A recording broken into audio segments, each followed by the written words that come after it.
저희가 에스라를 상고하고 있는데요. 급하게 가지 않고 여유롭게 가고 있습니다. 그동안 에스라에 대한 이해, 또 일반적인 에스라에 대한 생각을 좀 바꾸어가는 과정이기에 천천히 다양한 각도에서 점검하면서 하나씩 확인을 해 갈 겁니다. 성경에서 에스라가 활동하던 시대, 구약에서 이스라엘이 망하고 끌려가고 돌아오고 요 시대를 이야기할 때에는 유독 연도를 자주 언급하는 것을 들으실 겁니다. 다른 건 별로 안 해요. 사사 기드온이 활동할 때가 몇 년이죠? 모르시죠? 사무엘이 미스바에서 기도회를 할 때 몇 년이죠? 모릅니다. 다윗이 왕이 될 때 몇 년이죠? 잘 말을 안 해요. 나라가 남과 북으로 분열될 때가 몇 년이죠? 잘 말을 안 해요. 사사시대나 사무엘 시대는 너무 옛날 시대라 역사적으로 기록이 잘 확인이 안 돼서 말을 안 하고요. 다윗이나 또는 나라가 분열되고 이런 거는 어느 정도 확인이 됩니다만 그런 건 잘 얘기를 안 해요. 그런데 북왕국이 망했다, 남왕국이 끌려갔다, 돌아왔다 이럴 때는 꼭 연도를 언급합니다. 그 이유는 하나님의 예언 중에 70년이라는 특정한 기간을 언급하셨기에 과연 70년이 맞는지, 몇 년부터 몇 년도까지가 70년인지 그것을 설명하기 위해서 연도를 언급하는 겁니다. 목회자들이나 신학생들은 연도를 외우려고 작정을 하지만 성도님들께서는 그렇게까지는 하실 게 없고요. 제가 연도를 자꾸 언급하면 그저 들으시고 나중에 기억이 나시면 기억을 하시고 기억이 안 나시면 그냥 지나가시면 됩니다. 기억나면 설교를 듣거나 성경을 읽으실 때 조금 도움이 되기도 하죠. 저희가 에스라를 상고하지만 이스라엘 역사를 공부하려는 거 아니고요. 에스라라고 하는 인물에 대해서 공부하는 거 아닙니다. 오직 하나님이 누구이신지 알고 하나님의 마음과 성품과 원리와 능력이 어떠한지를 알고 하나님이 무슨 일을 하셨고 그 하나님이 하신 일이 나에게 어떤 유익이 있는가라는 걸 알아서 저 여러분이 행복한 신앙을 누리자라는 목적에서입니다. 자, 북왕국이 주전 722년에 아수르 제국에 의해서 망하고 사라졌죠. 그렇게 북왕국이 망하고 대략 140년 정도가 지난 후에 남아있던 유다 왕국도 바벨론에게 망합니다. 유다는 나라가 망하기 훨씬 이전부터 바벨론에게 수차례 시달려서 이미 1차 포로, 2차 포로로 많은 백성들이 끌려갔고 마침내 나라가 패망함과 동시에 3차 포로가 끌려갑니다. 나라가 망한 것, 3차 포로로 끌려간 것, 그때가 주전 586년입니다. 유다를 정복한 바벨론이 승승장구할 줄 알았는데 바벨론이 유다를 정복하고 겨우 50년 지났을 때에 새로운 제국 바사에게 바벨론이 망해버립니다. 그때가 주전 538년. 그러니까 유다의 입장에서는 그 50년 사이에 강대국 바벨론의 속국이 되었다가 새로운 강대국 바사의 속국이 되는 아주 기구한 역사의 주인공이 되어버립니다. 일반 역사에서는 바벨론 제국과 바사 제국이 제국으로서 정복한 나라들을 통치하는 방식이 달랐다라고 얘기를 합니다. 바벨론은 정복한 나라의 백성들을 포로로 끌고 가곤 했으니까 강압 정책을 썼다라고 하고요. 바사는 끌려온 사람들을 자기 고향으로 돌아가도 좋다라고 했으니까 온건 정책을 썼다라고 설명들을 합니다.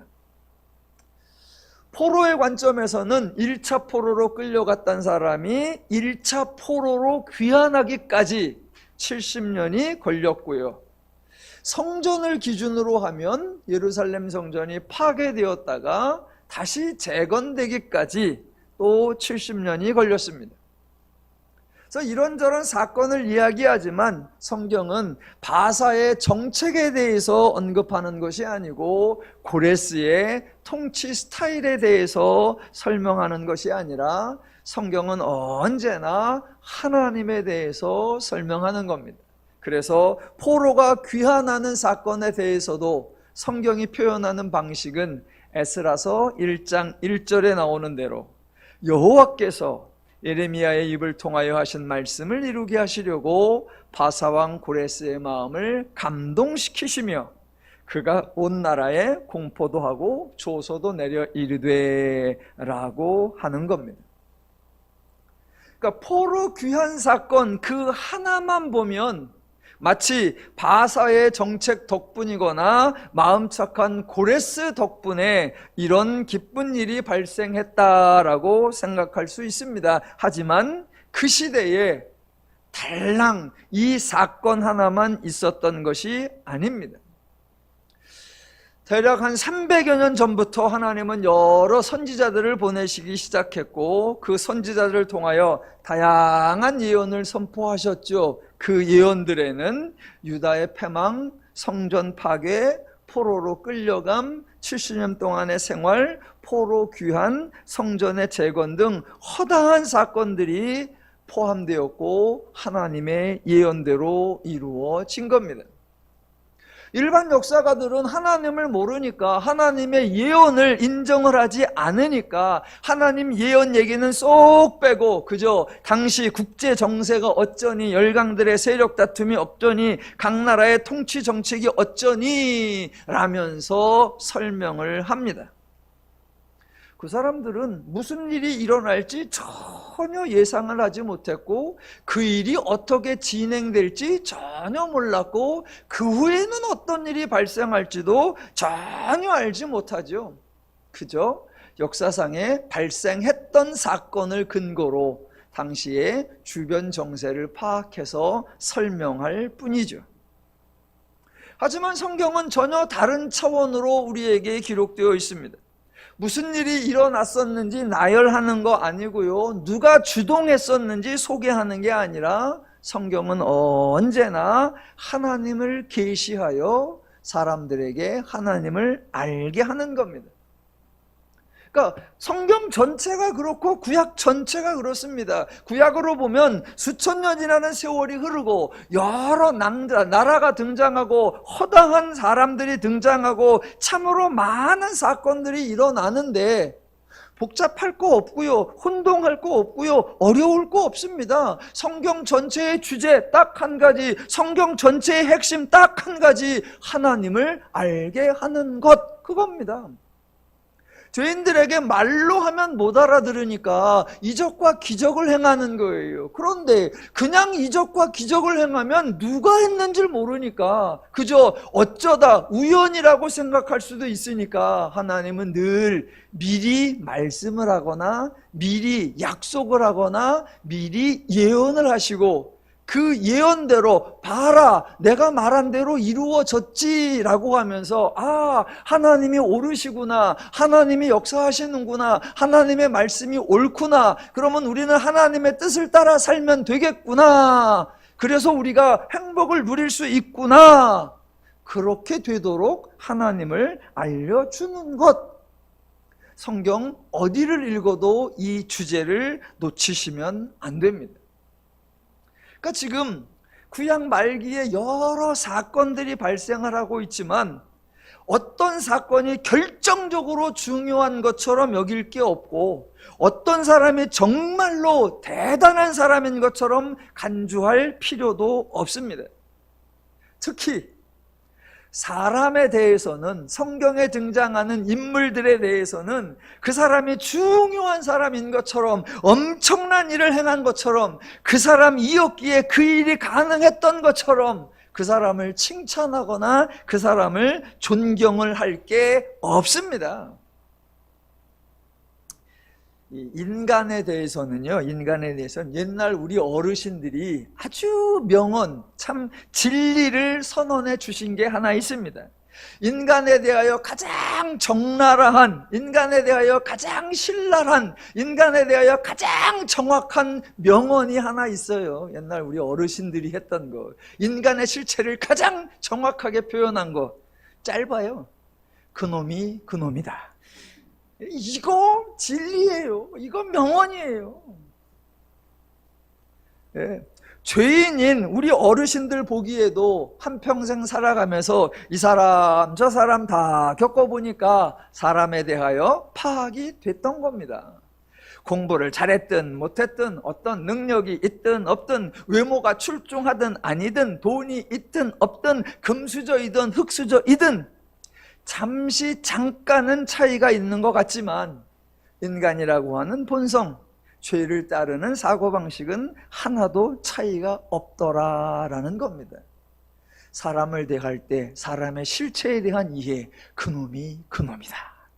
여러분, 죄인끼리도 이게 파악이 돼서 그런 명언을 만들어냈는데, 인간을 창조하신 하나님, 인간에 대하여 샅샅이 알고 계신 하나님, 인간의 속을 겉을 꿰뚫고 계시는 우리 하나님이 죄인에 대한 미련을 못 버려서 어디 신실한 사람 있나? 어디 충성된 사람 있나? 어디 준비된 사람 있나? 그런 사람 찾으려고 사람들 사이를 끼웃거리고 다닌다. 이거 말이 되지 않습니다. 말이 되지 않습니다. 제발 그런 허접한 설교하지 말고 그런 어이없는 성경 공부 그만했으면 좋겠습니다. 자, 포로 귀환 사건이 하나님이 예언하신 대로 이루어진 것이다 라고 설명을 드렸는데, 하나님의 예언 그러면 여러분 잘 분별해야 합니다. 여러 번 설명했었지만 또 간단히 말씀드려보자면, 하나님의 예언 중에 어떤 거는 하나님이 내가 이렇게 하겠다라고 선언하는 내용이 있습니다. 계획하시는 거 하나님, 진행하고 책임지고 완성하는 거 그거 하나님이 하시겠다, 그런 예언이 있어요. 그런데 예언 중에는 또 다른 것도 있습니다. 너희 지금 하는 대로 하면 이런 꼴 난다 라고 알려주는 예언이에요. 그건 하나님이 계획하는 게 아닙니다. 하나님의 일도 아니고 하나님이 진행하지도 않습니다. 하나님이 징계하거나 심판하지도 않아요. 너희들 그렇게 행하면 그런 꼴 난다? 그냥 그 얘기예요. 우리 주변에서도 자주 듣는 거예요. 아내가 남편에게 그렇게 운동 안 하고 그렇게 인스턴트 음식만 먹고 그렇게 지내면 곧 비만돼요, 곧 당뇨 걸려요. 예, 그게 아내의 예언이 아니고 아내의 저주가 아니에요. 그렇게 행동하면 그런 꼴 나. 예, 그런 유행이에요. 그런데 종종 사람끼리도 그게 맞아요. 그래갖고 남편이 운동 안 하고 이상한 것만 먹다가 얼마 지나고 안 하면 당뇨가 딱 걸렸어. 그게 진단을 해보니까 당뇨병입니다. 그러면 갑자기 아내를 탁 째려보죠. 그러면서 하는 말, 당신이 그때 쓸데없는 말을 해서 그래. 책임 전가와 뒤집어 씌우기, 예, 죄인들의 전형적인 패턴입니다. 자, 예언대로 이루어졌다라고 할 때 그 예언을 잘 이해하고 그 일어난 상황을 누구 때문에 왜 어떻게 일어났는가를 분별하고 말을 잘해야 합니다. 보세요. 유다가 망한 거 하나님 때문이 아닙니다. 포로로 끌려간 거 하나님 때문이 아닙니다. 바벨론에서 70년을 지낸 거 하나님 때문이 아닙니다. 왜 이런 일이 발생했다? 그들 때문이에요. 자기들이 정치를 잘못했고, 자기들이 외교를 잘못했고, 자기들이 국방을 잘못했고, 자기들이 하나님의 조언과 가르침을 거부한 겁니다. 자기들이 자초한 결과이고 자업자득입니다. 하나님의 예언대로 이루어졌다라는 표현이 하나님이 그들에게 그런 걸 당하라라고 저주해서 그들이 당했다, 그런 의미가 아니에요. 하나님이 그런 일은 말씀했지만 그거는 그들의 행동에 따른 그들의 결과예요. 대신 70년이 지났을 때 포로들이 돌아올 수 있었던 거, 그거 하나님 덕분입니다.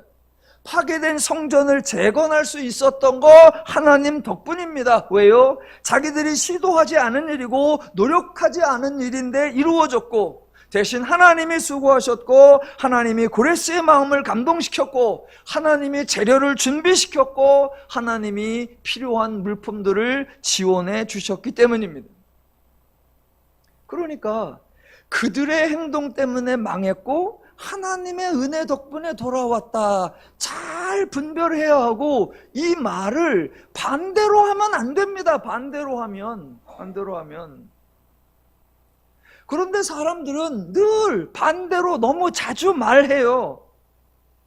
그래서 하는 말, 이스라엘이 불순종하니까 하나님이 이스라엘을 심판하셨고, 그래서 하나님이 징계를 내리셔서 나라를 망하게 하셨다라고 합니다. 아니요.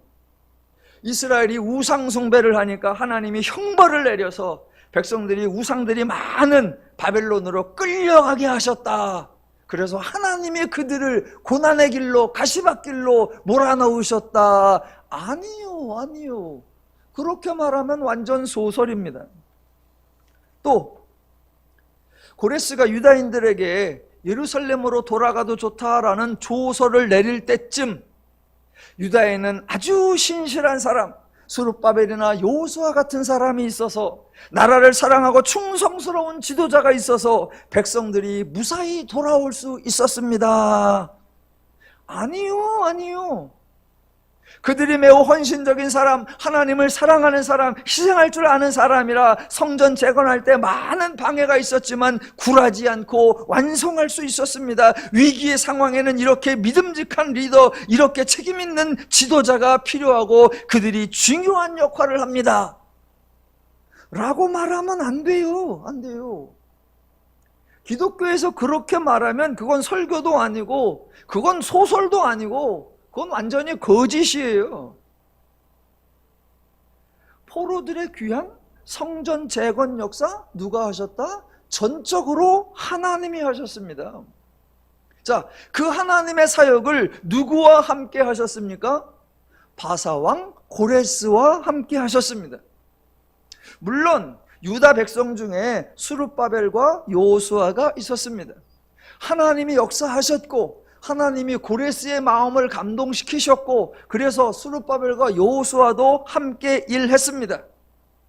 그럼 한번 질문해 볼까요? 하나님이 하신 건 당연하고, 그때 바사왕 고레스가 한 역할과 유대인 스룹바벨이나 여호수아가 한 역할 중에 누가 더 중요한 역할을 했죠?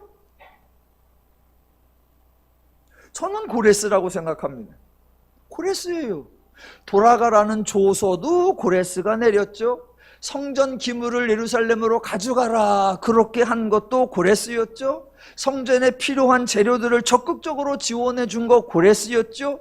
그 일을 행할 수 있는 책임자로 여호수아 스룹바벨을 파견한 사람, 그 사람도 고레스입니다. 여러분, 고레스가 중요한 역할을 했잖아요. 그냥 인정을 해 줍시다. 고레스 인정해 주면 꼬아요? 왜 이 장면에서 자꾸 고레스는 그저 조서 쓴 것뿐이고 나머지 모든 수고는 스룹바벨과 이 여호수아가 한 것처럼 왜 그렇게 하냐고요? 유다 사람들은 그렇게 말할 수 있지요. 왜? 자기 민족을 좀 키워주려고 하니까. 그런데 하나님은 사람 차별 안 하잖아요. 하나님이 고레스를 불러서 중요한 역할을 하게 했다. 참 고레스 애썼다. 하나님이 하신 일을 왜곡시키지 말자고요. 성전 지으라고 허락한 것도 고레스고, 성전 지은 재물을 허락한 것도 고레스고, 후원한 것도 고레스고, 그래서 고레스 때에 성전이 시작되어서 다리오 때에 완성되었어요. 그러면 그 성전 이름 뭐라고 부를까요? 고레스 성전이라고 합시다. 기분 나쁘신가? 시작한 거 고레스고 완성되니까 다리오니까 고다 성전이라고 하든가. 여러분, 그런 역사가 있잖아요. 예수님 당시에 예루살렘에 큰 성전이 있었습니다. 그 성전 뭐라고 불러요? 헤롯 성전. 헤롯이라는 사람이 유대인이 아니었어요. 이두메 사람이었어요. 그래서 백성들에게 헤롯 분봉 왕인데 별로 인정을 못 받아. 그래서 백성들의 환심을 사려고 유대교 성전을 크게 지은 거예요. 40년 동안. 그래서 사람들이 그걸 뭐라고 부른다? 헤롯 성전. 바사왕 고레스가 포로들을 돌아가게 하며 성전을 짓게 하며 모든 걸 도와주어서 건축하게 했다. 그래서 뭐라고 부르자? 고레스 성전. 사실 시작은 했는데 중단되었다가 다리오 때 완성이 되었다. 그럼 뭐라고 부르자? 다리오 성전. 표정들이 별로 밝지를 않으시네. 예, 제가 뭐 고레스 편을 들어주자는 게 아니라 지금 하나님이 고레스를 사용해서 역사하셨다. 그러면 그냥 그대로 인정을 하자고요. 자, 1차 포로가 귀환한 지 한 80년 정도가 지난 후에 1차 포로가 와서 성전을 짓는 데까지 20년이 걸렸어요. 그러니까 성전이 지어지고 나서 한 60년이 지난 후에 2차 포로 귀환이 있는 겁니다. 그 2차 포로 귀환이 오늘 에스라 7장 8장이에요. 하나님이 너희가 포로로 끌려갈 거다. 그리고 70년이 지나면 돌아올 거다. 그런 예언을 하셨어요. 그런데 우리가 역사상으로 1차 포로, 2차 포로, 3차 포로 끌려갔다고 말하고 1차 귀환, 2차 귀환, 3차 귀환이 있다고 말을 해요. 그런데 하나님은 포로로 끌려가고 70년 있다 돌아온다 그 얘기만 있었지 몇 번 끌려가고 몇 번 돌아오고 몇 년도에 끌려가고 몇 년도에 돌아온다 이런 말씀은 없으셨어요. 그래서 에스라서 1장에 나오는 포로들이 돌아올 때 그것을 하나님이 예언하신 대로 이루어졌다라고 설명을 합니다. 그리고는 사람들이 말하는 2차 포로, 나중에 이제 느헤미야에서 보게 되는 3차 귀환, 2차 귀환, 3차 귀환, 그때에는 하나님이 바사의 왕을 감동시키셨다, 하나님이 예언을 성취하셨다, 그런 표현은 잘 안 합니다. 그러니까 포로로 끌려가고 포로가 돌아오는 거, 그거에 대한 예언이 성취됐다라는 건 대부분 1차 포로 귀환에 적용을 시킵니다. 고레스라고 하는 바사의 초대 왕이 포로 귀환 정책을 썼는데 그게 효과가 있었다고 판단을 했나 봐요. 고레스가 죽고 바사의 2대 왕, 3대 왕, 4대 왕, 5대 왕, 왕이 계속 바뀌면서 세월이 약 60년 이상이 지났는데 바사의 5번째 왕 아닥사스다라고 하는 왕이 다시 유대 백성들 중에 돌아가고 싶은 자는 돌아가라 라고 귀환 정책을 사용하는 겁니다. 1차 귀환 때하고 2차 귀환 때 도대체 유다에서는 무슨 일이 일어났었는가? 그 시간적 간격이 한 7, 80년 걸리니까 잘 모릅니다. 고레스가 1차 귀환을 했을 때 처음 이제 바사가 유다를 바벨론으로부터 넘겨받고 다스릴 때니까 아직 잘 정착이 안 됐던 것 같아요. 그래서 수룹바벨과 여호수아가 왕의 명령을 가지고 예루살렘에 귀환을 했고 왕의 명령을 따라 성전을 지으려고 하는데 반대자가 일어나고 내부 분란이 일어나서 왕의 명령이 있었고 왕의 적극적 후원이 있었음에도 불구하고 16년 동안 공사가 중단되죠. 아직 그런 제도가 잘 정착이 안 됐나 봐요. 그러다가 이제 다시 또 그러면 왕의 곡간을 뒤져가지고 옛날 왕의 조서가 있나 없나 찾아보자. 그러니까 찾아보니까 그런 조서가 있어서 그러면 바사의 왕의 명령대로 성전을 재건하라. 그래서 드디어 이제 성전이 재건되는 그런 과정을 거치죠. 그런 과정을 거치면서 이제 유다도 어느 정도 바사의 통치 시스템이 적용이 되는 것 같습니다. 자, 1차 귀환할 때 유다 백성들은 다 돌아가라 강제 귀환이 아니라 백성들 중에 돌아가고 싶은 자는 돌아가라 라고 자율 귀환이었어요. 그래서 원하는 사람이 돌아왔죠. 대략 한 5만 명 정도가 돌아왔고, 자, 그때 바벨론에 남아있던 사람들 강제로 남아있는 게 아니라, 그래서 못 돌아간 게 아니라 안 돌아간 거예요. 가고 싶지 않은 사람들도 있었고 갈 만한 상황이 안 된 사람도 있었겠지요.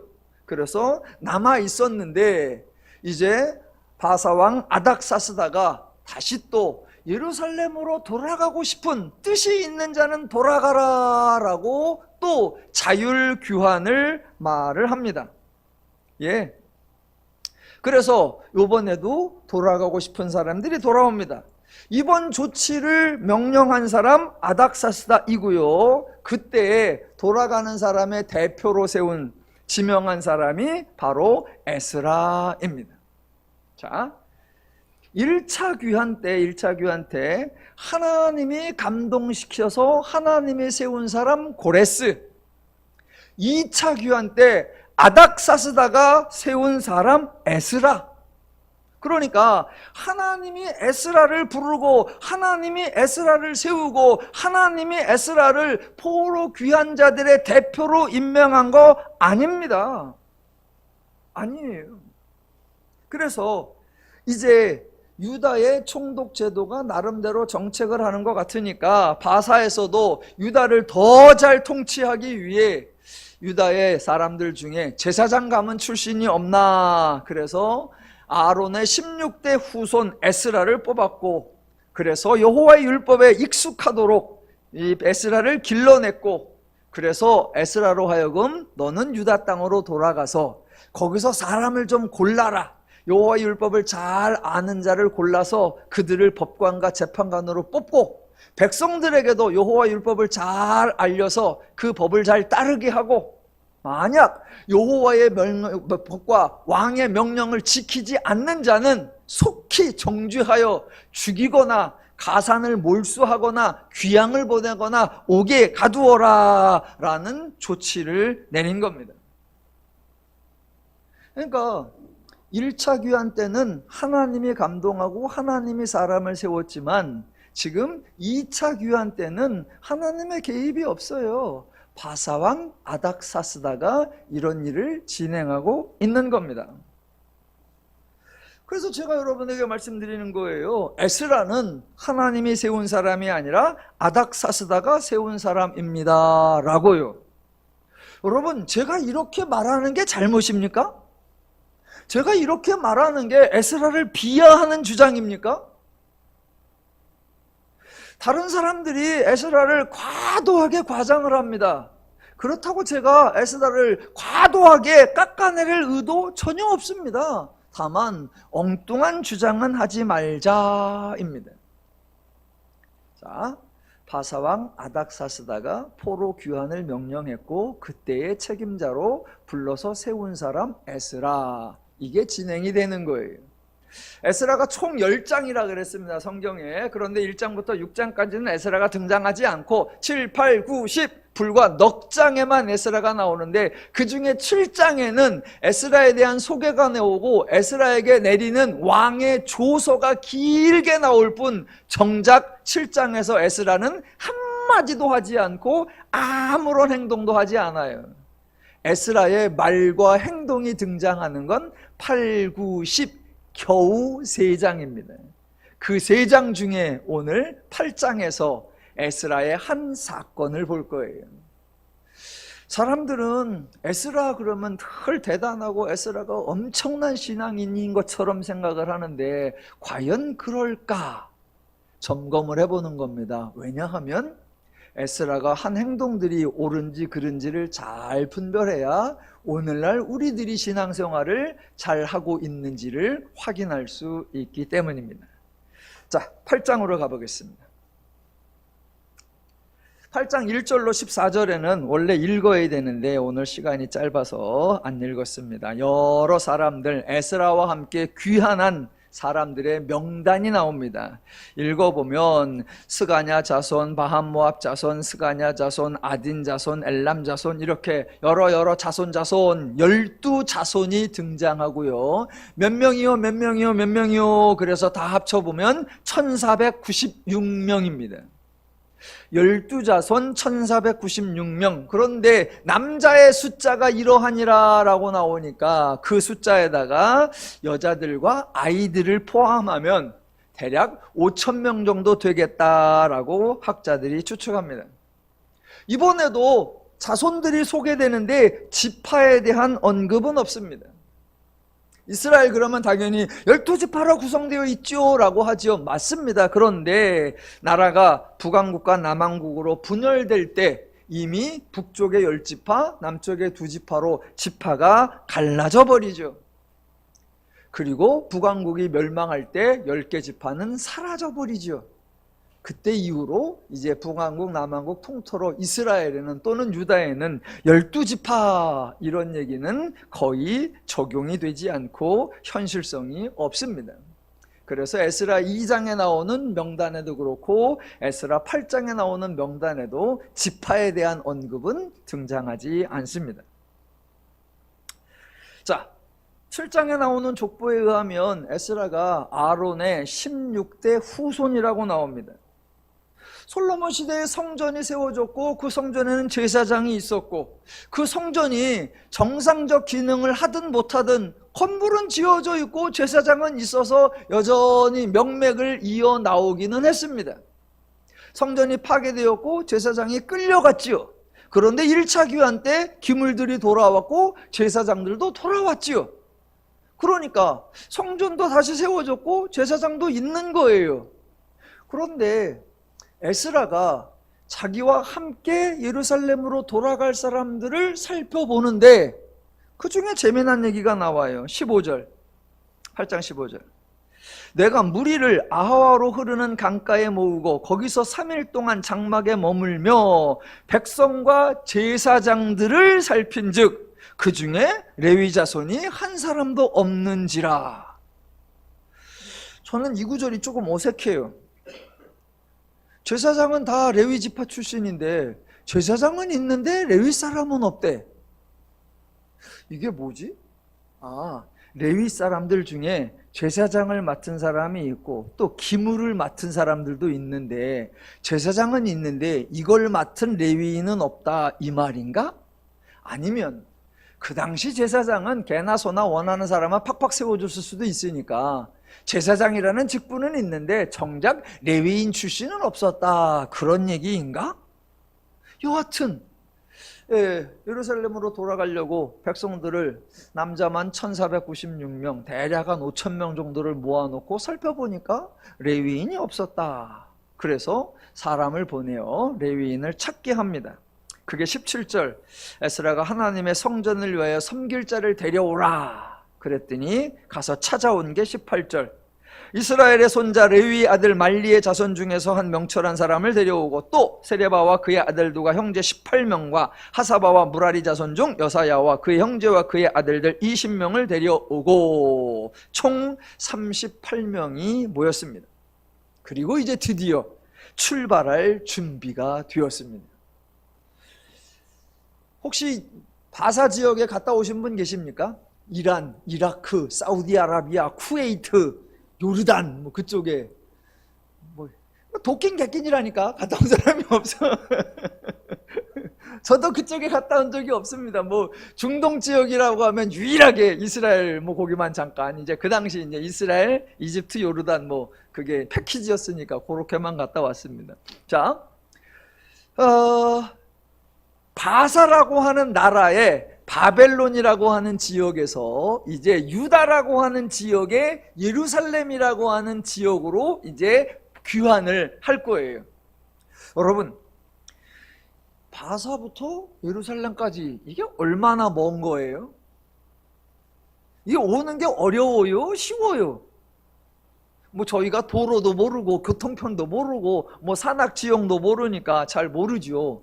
그래서 얼마나 걸렸는지 잘 모르는데 에스라가 힌트를 좀 줬어요. 그래서 얼마나 걸렸을까 한번 기록을 쫓아가 보겠습니다. 자, 손가락을 딱 짚고 우선 에스라가 출발 예정한 날짜가 나와요. 7장 9절을 보시면 첫째 달 초하루에 바벨론에서 길을 떠났고예요. 그러니까 길을 떠나기로 한 날이 1월 1일이에요. 그리고 출발 장소는 어디냐? 8장 15절 보시면 내가 무리를 아와로 흐르는 강가에서 모으고, 또 8장 21절 그때에 내가 아하와 강가에서 금식을 선포하고, 바사라는 나라의 바벨론이라는 지역의 아하와 강가에, 여기가 어딘가 학자들이 찾으려고 애를 쓰죠. 그런데 이제 언어가 달라지고 뭐가 달라지고 지명도 달라지고 그래서 오늘날 이 아하와 강가가 어딘지는 잘 확인이 안 되고 있습니다. 자, 여하튼 첫째 달 초하루에 아하와 강가에서 출발을 하려고 했는데, 아까 말씀드린 것처럼 레위인이 없어서 그 레위인을 찾느라고 며칠을 보냅니다. 그래서 정작 출발이 늦어져요. 그래서 8장 31절로 가보시면, 순서가 좀 왔다 갔다 합니다만 뭐라고 하느냐, 8장 31절 첫째 달 12일에 우리가 아하와 강을 떠나 예루살렘으로 갈새예요. 그러니까 첫째 달 12일에 출발을 한 거예요. 그러니까 출발을 해서 도착을 언제 했느냐, 7장 9절로 다시 가보면, 첫째 달 초하루에 바벨론에서 길을 떠났고 하나님의 선한 손에 도우심을 입어 다섯째 달 초하루에 예루살렘에 이르니라 입니다. 그러니까 원래 예정대로라고 하면 첫째 달 초하루에 출발해서 다섯째 달 초하루에 도착하는 건데, 약간 지연돼 가지고 첫째 달 12일에 출발해서 다섯째 달 초하루에 도착을 했어요. 그러니까 원래 넉 달 걸리는 건데 석 달 18일이 걸렸습니다.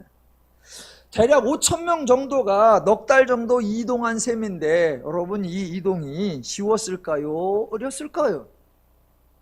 성경에서 오래 이동한 거, 아주 힘들게 이동한 거의 대명사가 출애굽한 후에 광야를 지나간 거였죠. 기간이 40년. 그런데 이 광야 40년은 사실은 생각보다 어렵진 않았어요. 왜 어렵진 않느냐, 이동하려면 제일 중요한 게 식량인데 식량을 걱정을 안 해. 하나님이 매일같이 만나와 메추라기를 보내줘. 가끔 목이 마르면 하나님이 반석을 명하거나 반성을 쳐서 물도 싹싹 줘. 식량과 식수가 책임져진다. 이건 너무나 수월한 거예요.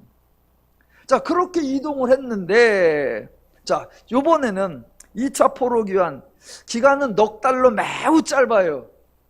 그런데 만나가 없어. 식량을 어떻게 조달했는지 저희가 잘 모르지요. 에스라가 바사의 관료로서 부임을 해 가는 중인데 당연히 뭐 식량을 줬지 않겠나 이렇게 생각할 수도 있고, 에스라 거는 줬겠지만 백성들 것까지 한 5,000명까지 다 줬을까? 뭐 여하튼 좀 힘든 여정이었다 생각을 합니다. 그래서 에스라가 출발할 때, 야, 이거 길은 넉 달 걸리고 숫자는 5,000명이고 가다가 보면 적군도 나타날 수 있고 이거 참 조심스럽다. 그래서 에스라가 아주 출발할 때 신중한 행동을 하나 합니다. 그게 오늘 본문이에요. 21절. 자, 그때에 내가 아하의 강가에서 금식을 선포하고 우리 하나님 앞에서 스스로 겸비하여 우리와 우리 어린아이와 모든 소유를 위하여 평탄한 길을 그에게 간구하였으니 입니다. 여기까지만 보면 와, 에스라 대단한 신앙이고 에스라 믿음이 좋고 에스라 신실하다. 그래, 먼 길 위험한 길을 떠나니까 하나님께 도움을 구한다. 정말 신앙의 모범이다. 이렇게 생각할 수 있습니다. 그런데 금식하며 하나님께 구했대요. 그 이유가 재미있어요. 이유가 22절이에요. 이는 우리가 전에 왕에게 이르기를 이런 말을 했어요. 우리 하나님의 손은 자기를 찾는 모든 자에게 선을 베푸시고 자기를 배반하는 모든 자에게는 권능과 진노를 내리신다 하였으므로 길에서 적군을 막고 우리를 도울 보병과 마병을 왕에게 구하기를 부끄러워하였음이라 입니다. 여러분, 지금 이 모습은 신앙이 좋은 게 아니라 조금 미련한 거예요. 잘못한 건 아니지만 신실한 게 아니라 조금 어리석은 거예요. 에스라는 왕의 명령을 따라 유다로 부임하는 겁니다. 당연히 바사의 공식적인 지원이 있고 필요하면 추가적인 지원 요청할 수 있죠. 아니 바사의 관료가 가는데 적군이 나타나서 죽으면 바사가 망신이니까 왕에게 왕이시여 저 군사를 좀 더 보태주셔서 저로 하여금 안전하게 갈 수 있게 해주십시오. 당연한 거죠. 바사의 명예가 있지. 그 바사의 관료로서 바사의 지원을 공식적으로 받아서 안전하게 가는 거, 그게 지혜로운 겁니다. 그런데 에스라는 왕에게 적군을 막고 자기들을 지켜줄 보병과 마병을 구하기를 부끄러웠다라고 해요. 왜 부끄러워했느냐? 자기가 왕에게 한 말이 있었기 때문에. 그 말이 뭐였다고요? 우리 하나님의 손은 자기를 찾는 모든 자에게 선을 베푸시고 자기를 배반하는 모든 자에게 권능과 진노를 내리신다. 이 말 때문에. 이 말을 했으니 왕에게 마병과 보병을 구하기가 부끄러웠다는 겁니다. 이 참 에스라의 말과 행동이 어이가 없어요. 자, 에스라의 말대로라면 이런 겁니다. 하나님은 자기의 손을 찾는 모든 자에게 선을 베푸신다. 그러니까 나는 지금 하나님을 찾는 자이다. 그러면 하나님은 나에게 선을 베푸신다. 그런 논리거든요. 아니 자기가 그렇게 말했으면 아무 걱정 없이 왕이시여 지원 안 줘도 됩니다. 하나님은 자기를 찾는 모든 자에게 선을 베푸신 분이고 나는 하나님을 찾고 하나님은 나에게 선을 베푸실 거니까 왕이 안 도와줘도 저는 갑니다. 걱정 없습니다. 라고 가든가, 하나님을 좀 못 믿겠으면 그냥 암소리도 말고 저기 왕이요, 현실적으로 어려움이 있습니다. 우리를 지켜줄 말과 보병과 마병 보내주십시오 라고 하든가. 그런데 왕 앞에 큰 소리는 뻥뻥 쳐놨어. 우리 하나님은요 자기를 찾는 모든 자에게 선을 베푸시고 자기를 배반하는 자에게는 권징과 뭐라 그랬어?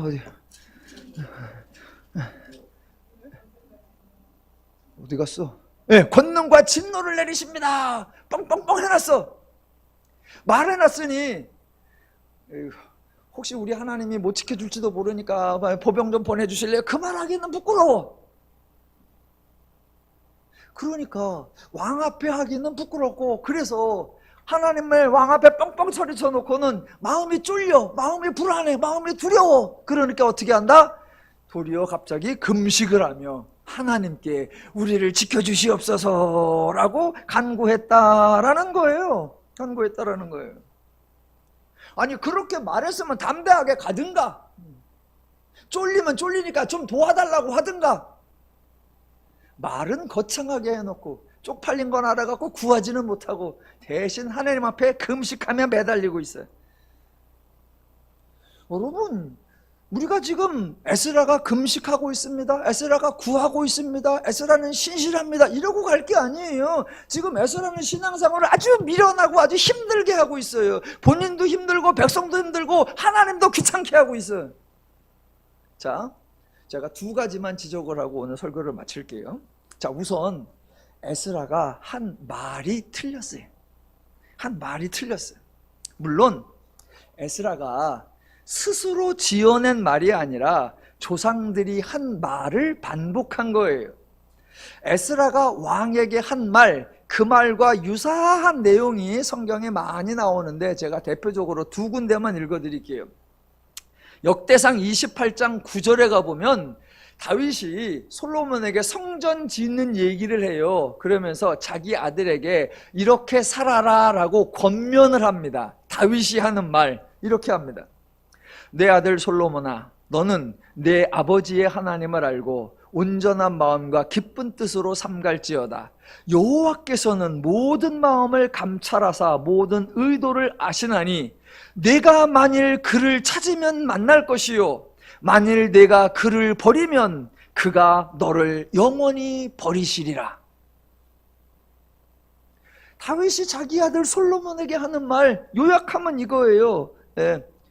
내가 만일 그를 찾으면 만날 것이요 만일 내가 그를 버리면 그가 너를 영원히 버리시리라. 그런데 여러분, 다윗이 이 말을 했거든요. 이 말이 맞습니까? 하나님이 이런 분이세요? 하나님이 이렇게 행동을 하세요? 좋아, 이건 그냥 다윗이 개인적으로 자기 아들에게 한 말이니까 지나가 보자.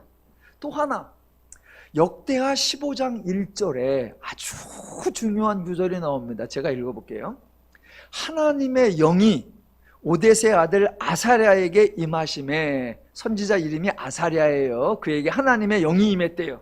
그가 나가서 아사, 유다의 왕입니다. 아사를 맞아 이르되, 아사와 및 유다와 베냐민의 무리들아, 내 말을 들으라. 너희가 여호와와 함께하면 여호와께서 너희와 함께 하실지라. 그 다음에 나오는 말, 너희가 만일 그를 찾으면 그가 너희와 만나게 되시려니와 너희가 만일 그를 버리면 그도 너희를 버리시리라. 이게 오뎃의 아들 아사랴가 말한 건데 개인적으로 말한 게 아니라 하나님의 영이 오뎃의 아들 아사랴에게 임하여 하나님의 영의 감동을 받아서 유다왕 아사에게 전하는 말이에요. 전하는 말.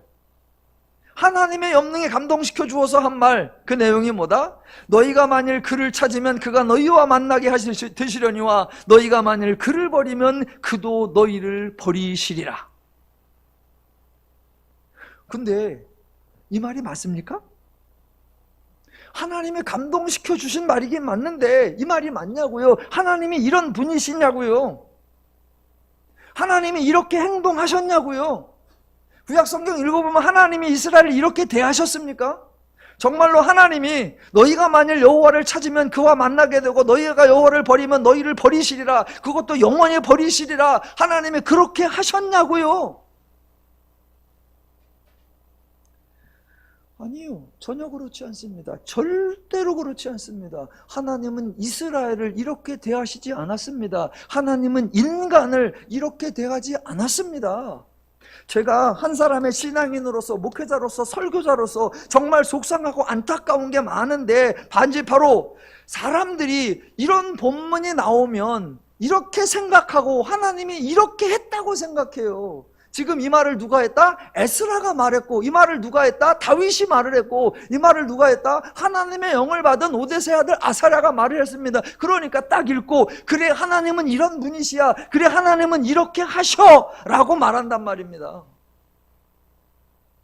그러니까 지금 에스라도 한다는 말이, 우리 하나님의 손은 자기를 찾는 모든 자에게 손을 베푸시고 자기를 배반하는 모든 자에게 권능과 진노를 내리신다라고 한단 말입니다. 만약 하나님이 이렇게 행동하시면 이스라엘은 진즉에 망했죠. 왕정사 시대에 이미 망했어야 하고, 아니 사사 시대에 이미 망했어야 하고, 아니 그 전에 벌써 없어졌어야 합니다. 만약 하나님이 이렇게 행동하신다면 인간은 단 한 번도 하나님께 은혜를 받을 수 없고 하나님의 사역에 대해서는 은혜라는 표현을 사용할 수 없습니다.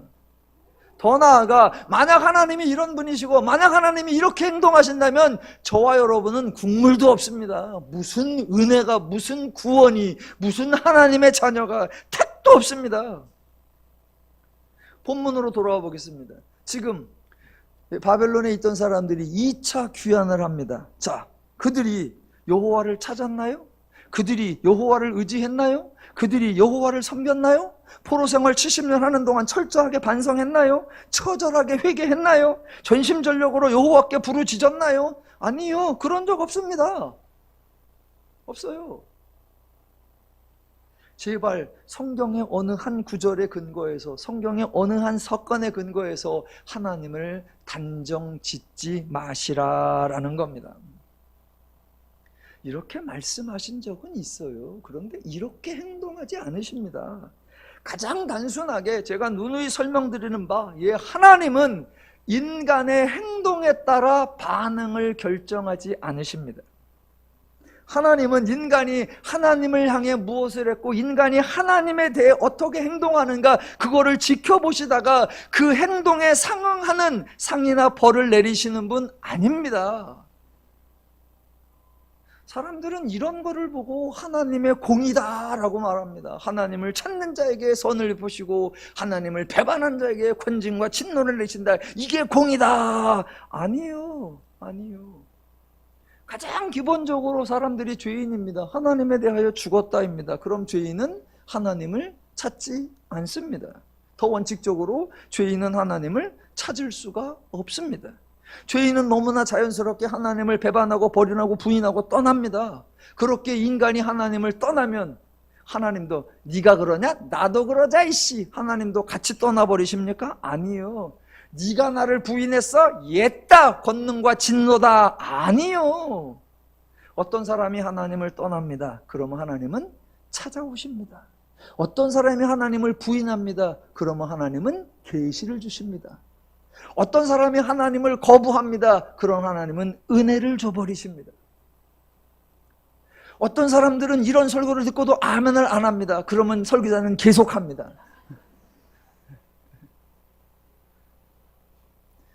매주마다 끝날 땐 비슷해. 이제 55분 되면 이제 막 아멘을 해요. 막 아멘을. 끝내라 아멘 막 해요. 이제. 예. 우리가 부족할수록, 우리가 연약할수록, 우리가 떠날수록, 우리가 부인할수록 하나님은 더 큰 은혜로, 더 큰 계시로, 더 큰 복락으로, 더 큰 사랑으로 주시는 거예요. 왜? 그래야 죄인이 하나님을 알게 되고, 그래야 죄인이 하나님의 복락을 누릴 수 있기 때문이에요. 그러니까 이런 구절을 잘 분별해야 된다는 거고, 두 번째, 이제 마지막입니다. 지금 에스라가 금식하면서 간구하는데 자기 모순에 빠져 있는 겁니다. 자, 보세요. 백성들을 데리고 가려고 하는데 자, 준비도 부족하고 가다가 적군을 만날 것 같은 두려움도 있고, 그렇다고 도움을 청하자니 좀 왕에게 부끄럽고 그래요. 그래서 뭐 한다? 두려움과 불안과 염려가 있어요. 그때 하나님께 간구해요. 간구하는데 어떻게 하느냐? 금식하며 간구하였다라는 겁니다. 여러분, 간구할 때는, 기도는 말 그대로 나의 연약함에 대한 호소입니다. 그럴 땐 어떻게 한다? 그냥 그대로 구하면 되는 거예요. 제발 내가 은혜 받을 자격이 있는 것처럼 거만 떠지 말고, 하나님께 구하는 것을 부끄러워하지도 말고 그냥 은혜를 구하는 겁니다. 그렇게 간구하는 내 모습이 더 절박해 보이도록 쇼를 하지 않아도 돼요. 쇼를 하지 않아도. 여러분, 내가 지금 불안해, 내가 지금 걱정돼, 그래갖고 힘이 쭉 빠져. 그런데 가야 돼. 그럼 일단 뭐부터 해야 돼요? 먹어. 일단 먹어. 먹고 힘을 내. 먹고 힘을 내야죠. 근데 우리는 완전 죄적 사고방식에 빠져 있어요. 그래서 우리 행동 패턴이 다 죄적이야. 그렇잖아도 힘들어, 그렇잖아도 무기력해, 그렇잖아도 좌절돼. 그래갖고 하나님의 은혜를 구해야 돼. 근데 거기다가 금식까지 해. 어쩌자고. 그렇잖아도 힘들어, 그렇잖아도. 그러니까 구하려고 하면 먹어야죠. 일을 해야 되면 먹어야 되고. 하나님은 내 상황의 절박함의 정도에 따라 반응한 분이 아니고, 내가 금식한다고 더 절실해 보이거나 내가 무릎을 꿇는다고 더 간절해 보이는 게 아니란 말입니다. 우리 하나님은 우리가 더 괴로워할 때까지 기다리거나 우리가 더 처절한 모습을 보여주기를 기다리는 분 아니란 말이에요. 어려운 일이 있어, 난관이 있어, 그래서 기도해야 될 때야. 그럼 일단 뭐부터 해? 일단 드세요. 드세요. 힘이 나고. 기도할 때는 어떻게 해야 돼? 일단 가장 편안한 자세를 해. 왜? 기도하려면 그 자체가 에너지를 쏟는 거잖아요. 근데 우리는 그렇잖아도 곤고한데 거기다 굶어서 거기다 또 무릎까지 꿇고 그냥 죽어라 죽어 이씨. 안 돼요. 안 돼. 제가 화요일날 아침에 목회 기도를 한다고 여기 앉아서 기도를 하려고, 예전에 이제 저희 아내에게 보소, 내가 여기 앉아서 기도하려고 하니까 기도 방석을 좀 하나 사줘. 이렇게 양반다리를 하고 편안하게 앉아서 기도할 수 있도록, 뭐 적어도 1시간 반 2시간 할 거니까 그런 방석을 하나 좀 사줘. 그랬더니 저희 아내가 딱 맞는 게 있을 것 같아, 같이 가자 그래요. 저 기대를 가지고 갔지요. 그랬더니 저를 어디로 데리고 가느냐? 애견샵. 애견집에 가니까 펑퍼짐한 게 많더라고. 아이디어는 기발났는데 차마 그걸 사서 깔고 앉고 기도는 못 하겠더라고. 차비라니. 기도하려면 일단 먹고 힘을 내고 자세는 가장 편안한 상태에서. 그렇잖아도 힘든 판에 왜 굶기도 하고 왜 힘든 자세를 하냐고요. 간구할 때 어떻게 한다? 그냥 은혜를 구하는 거예요. 그냥 은혜를 구하는 거예요. 여러분, 세상에서 가장 나쁜 것 중에 하나가 뭐냐면 어떤 사람이 뭐 범죄건 뭐 어떤 상황이든 피해자예요. 그러면 그 사람에게 세상은 뭘 요구한다? 피해자다운 모습을 보이라고 해요. 이렇게 사악한 게 어딨냐고요. 이렇게 그 사람을 힘든 게 아닌 게 어딨냐고요. 피해자에게 피해자다움을 증명해 보아라. 아니죠. 피해자임에도 불구하고 곤고함에도 불구하고 곤고하지 않은 것처럼 하고 있으면 정말 대단하다 위로하고 격려하고 후원을 해줘야죠. 그 모습 보니까 피해자 안 같은데, 그 모습 보니까 힘든 것 같지 않은데, 그래서 힘든 사람이 자기 힘듦을 리얼하게 보이도록 까발리라 그래. 이것처럼 잔인한 게 어딨냐고요. 그렇잖아도 힘든 사람에게 금식하라 그래. 그렇잖아도 곤고한 사람에게 무릎 꿇으라 그래. 우리 하나님은 그렇게 야비한 분이 아니세요. 우리 하나님은 그렇게 인간을 모질게 대하는 분이 아니에요. 대하는 분 아니에요. 우리들의 사고방식, 하나님에 대한 이해, 우리가 하나님을 대하는 신앙 태도, 에스라처럼 하지 마시란 말입니다. 망쳐놨어요. 구할 때 어떻게 구하면 돼요? 그냥 구하는 거예요. 도와달라고. 그냥 불쌍히. 제발 하나님께 도와달라고 할 때 헛된 소리 하지 말란 말입니다. 하나님이 도와주시면 오직 주님을 위해 살겠다. 그런 말도 안 되는 다짐하지 마시고, 이것을 바치고 저것을 드린다 각오도 하지 마시란 말입니다. 그거 전형적인 죄적 패턴이에요. 이번만 도와주시면 뭐를 바치겠습니다. 이번만 도와주시면 뭐를 드리겠습니다. 그랬더니 그대로 됐네. 그때부터 정신이 확 돌아와. 내가 뭘 드린다고 했지? 막 기억이 안 나기를 바래. 다 쓸데없는 거. 내가 연약하다? 그럼 있는 그대로 하나님 연약합니다. 하나님 불쌍해 주십시오.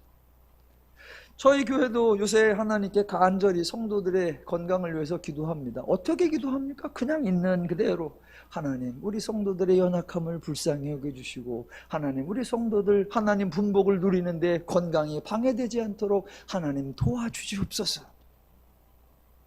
여러분, 제가 제적인 방법을 한번 써볼까요?